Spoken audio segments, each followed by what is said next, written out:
प्यारे दोस्तों, आइए सुनते हैं सन 1930 ईस्वी में मुंशी प्रेमचंद द्वारा रचित कालजयी कहानी पूस की रात। हल्कू ने आकर स्त्री से कहा, सहना आया है, लाओ जो रुपए हैं उसे दे दूं, किसी तरह गला तो छूटे। मुन्नी झाड़ू लगा रही थी, पीछे फिरकर बोली, 3 ही तो रुपए हैं, दे दोगे तो कंबल कहाँ से आवेगा? माघ पूस की रात हार में कैसे कटेगी? उससे कह दो फसल पर दे देंगे, अभी नहीं। हल्कू एक क्षण अनिश्चित दशा में खड़ा रहा। पूस सिर पर आ गया। कंबल के बिना हार में रात को वह किसी तरह नहीं सो सकता, मगर सहना मानेगा नहीं, घुड़कियां जमावेगा, गालियां भी देगा। बला से जाड़े में मरेंगे, बला तो सिर से टल जाएगी। यही सोचता हुआ वह अपना भारी भरकम डील लिए हुए स्त्री के समीप आ गया और खुशामद करके बोला, ला ला दे दे, गला तो छूटे, कंबल के लिए कोई दूसरा उपाय सोचूंगा। मुन्नी उसके पास से दूर हट गई और आंखें तरेरते हुए बोली, कर चुके दूसरा उपाय? मैं भी तो सुनूं, कौन उपाय करोगे? कोई खैरात दे देगा कंबल? न जाने कितनी बाकी है जो किसी तरह चुकने को ही नहीं आती। मैं कहती हूँ तुम खेती छोड़ क्यों नहीं देते? मर मर कर काम करो, उपज हो तो बाकी दे दो, चलो छुट्टी हुई। बाकी चुकाने के लिए ही तो हमारा जन्म हुआ है। पेट के लिए मजूरी करो, ऐसी खेती से बाज आओ, मैं रुपए ना दूंगी ना दूंगी।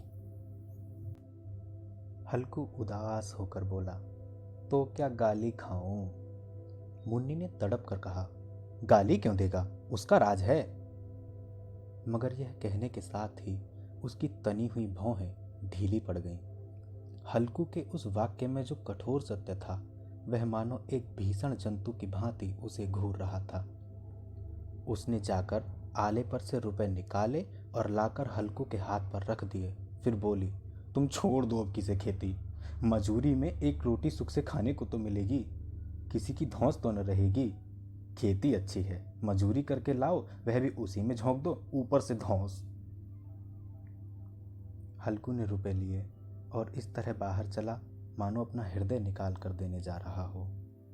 उसने मजूरी से एक एक पैसा काट काट कर 3 रुपए कंबल के लिए जमा किए थे, वह भी आज निकले जा रहे थे।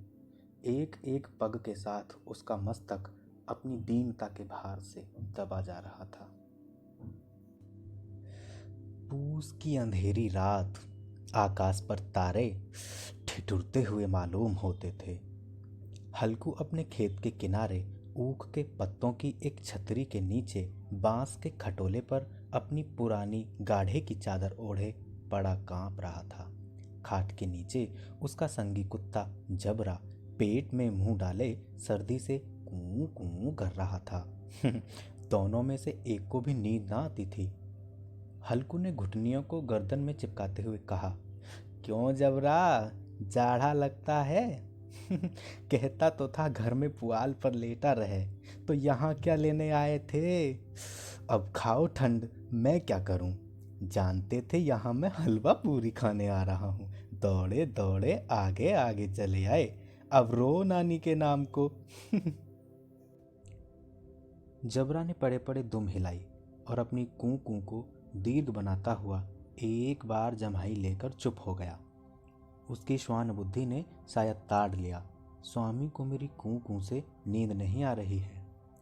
हल्कू ने हाथ निकालकर जबरा की ठंडी पीठ सहलाते हुए कहा, कल से मत आना मेरे साथ, नहीं तो ठंडे हो जाओगे। यह रांड पछुआ न जाने कहाँ से बर्फ लिए आ रही है। उठूं, फिर एक चिलम भरूं। किसी तरह रात तो कटे। 8 चिलम तो पी चुका। यह खेती का मजा है। और एक एक भगवान ऐसे पड़े हैं जिनके पास जाड़ा जाए तो गर्मी से घबरा कर भागे। मोटे मोटे गद्दे, लिहाफ, कंबल, मजाल है जाड़े का गुजर हो जाए। तकदीर की खूबी है, मजूरी हम करें और मजा दूसरे लूटें। हल्कू उठा और गड्ढे में से जरा सी आग निकालकर चिलम भरी। जबरा भी उठ बैठा। हल्कू ने चिलम पीते हुए कहा, पिएगा चिलम? जाड़ा तो क्या जाता है, हाँ जरा मन बहल जाता है। जबरा ने उसके मुंह की ओर प्रेम से छलकती हुई आंखों से देखा। हल्कू, आज और जाड़ा खा ले, कल से मैं यहाँ पुआल बिछा दूंगा, उसी में घुसकर बैठना, तब जाड़ा न लगेगा। जबरा ने अगले पंजे उसकी घुटनियों पर रख दिए और उसके मुंह के पास अपना मुंह ले गया। हल्कू को उसकी सांसें गर्म लगीं। चिलम पीकर हल्कू फिर लेटा और निश्चय करके लेटा कि चाहे कुछ भी हो, अब की सो ही जाऊंगा। पर एक ही क्षण में उसके हृदय में कंपन होने लगा। कभी इस करवट लेटता, कभी उस करवट, पर जाड़ा किसी पिशाच की भांति उसकी छाती को दबाए हुए था। जब किसी तरह न रहा गया तो उसने जबरा को धीरे से उठाया और उसके सिर को थपथपाकर अपनी गोद में सुला लिया। कुत्ते की देह से न जाने कैसी दुर्गंध आ रही थी, पर उसे अपनी गोद में चिपटाते हुए वह ऐसे सुख का अनुभव कर रहा था जो इधर उसे महीनों से न मिला था। जबरा शायद समझ रहा था स्वर्ग यही है, और हल्कू की पवित्र आत्मा में तो उस कुत्ते के प्रति घृणा की गंध तक न थी।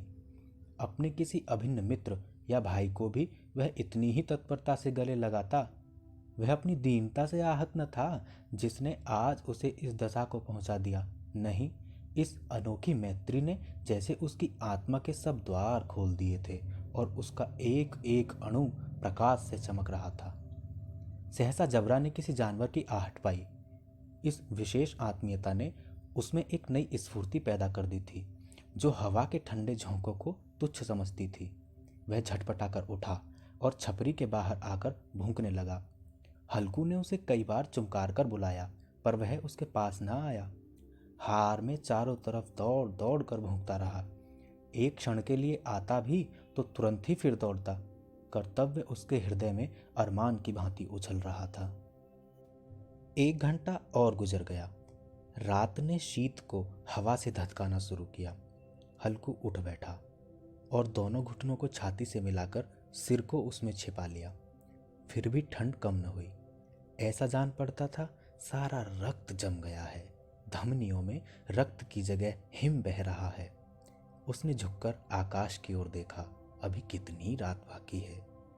सप्तऋषि अभी आकाश में आधे भी नहीं चढ़े। ऊपर आ जाएंगे तो कहीं सवेरा होगा, अभी पहर से ऊपर रात है। हल्कू के खेत से कोई 1 गोली के टप्पे पर आमों का बाग था। पतझड़ शुरू हो गई थी। बाग में पत्तियों का ढेर लगा हुआ था। हल्कू ने सोचा चलकर पत्तियां बटोरूं और उन्हें जलाकर खूब तापूं। लेकिन उसने फिर सोचा, रात को कोई मुझे पत्तियां बटोरते देखे तो समझे कोई भूत है। कौन जाने कोई जानवर ही छिपा बैठा हो। मगर अब तो बैठे नहीं रहा जाता। उसने पास के अरहर के खेत में जाकर कई पौधे उखाड़ लिए और उनका एक झाड़ू बनाकर हाथ में सुलगता हुआ उपला लिए बगीचे की तरफ चला। जबरा ने उसे आते देखा तो पास आया और दुम हिलाने लगा। हल्कू ने कहा, अब तो नहीं रहा जाता जबरू। चलो बगीचे में पत्तियां बटोर कर तापें, टांटे हो जाएंगे, फिर आकर सोएंगे। अभी तो बहुत रात है। जबरा ने कूकू करके सहमति प्रकट की और आगे आगे बगीचे की ओर चला। बगीचे में खूब अंधेरा छाया हुआ था और अंधकार में निर्दय पवन पत्तियों को कुचलता हुआ चला जाता था। वृक्षों से ओस की बूंदें टप टप नीचे गिर रही थीं। एकाएक एक झोंका मेहंदी के फूलों की खुशबू लिए हुए आया। हल्कू ने कहा, कैसी अच्छी महक आई जबरू, तुम्हारी नाक में भी कुछ सुगंध आ रही है। जबरा को कहीं जमीन पर एक हड्डी पड़ी मिल गई थी। उसे चिचोड़ रहा था। हल्कू ने आग जमीन पर रख दी और पत्तियां बटोरने लगा। जरा देर में पत्तियों का ढेर लग गया। हाथ ठिठुरे जाते थे, नंगे पांव गले जाते थे और वह पत्तियों का पहाड़ खड़ा कर रहा था। इसी अलाव में वह ठंड को जलाकर भस्म कर देगा। थोड़ी देर में अलाव जल उठा। उसकी लौ ऊपर वाले वृक्ष की पत्तियों को छू छू कर भागने लगी। उस अस्थिर प्रकाश में बगीचे के विशाल वृक्ष ऐसे मालूम होते थे मानो उस अथाह अंधकार को अपने सिरों पर संभाले हुए हों। अंधकार के उस अनंत सागर में यह प्रकाश एक नौका के समान हिलता मचलता हुआ जान पड़ता था। हल्कू अलाव के सामने बैठा आग ताप रहा था। एक क्षण में उसने दोहरा उतार कर बगल में दबा ली और अपने पांव फैला दिए, मानो ठंड को ललकार रहा हो। तेरे जी में जो आए सो कर। ठंड की असीम शक्ति पर विजय पाकर वह गर्व को हृदय में न छिपा सकता था। उसने जबरा से कहा, क्यों जब्बर, अब ठंड नहीं लग रही है? जबरा ने कूं करके मानो कहा, अब क्या ठंड लगती ही रहेगी? पहले से यह उपाय न सूझा? नहीं तो इतना ठंड क्यों खाते? जबरा ने पूंछ हिलाई। अच्छा आओ, इस अलाव को कूद कर पार करें, देखें कौन निकल आता है। अगर जल गए बच्चा तो मैं दवा न करूँगा। जबरा ने उस अग्नि राशि की ओर कातर नेत्रों से देखा। मुन्नी से न कह देना, नहीं तो लड़ाई करेगी। यह कहता हुआ वह उछला और उस आग के ऊपर से साफ निकल गया। पैरों में जरा लपटें लगी, पर वह कोई बात न थी। जबरा आग के इर्द गिर्द घूमकर उसके पास आ खड़ा हुआ।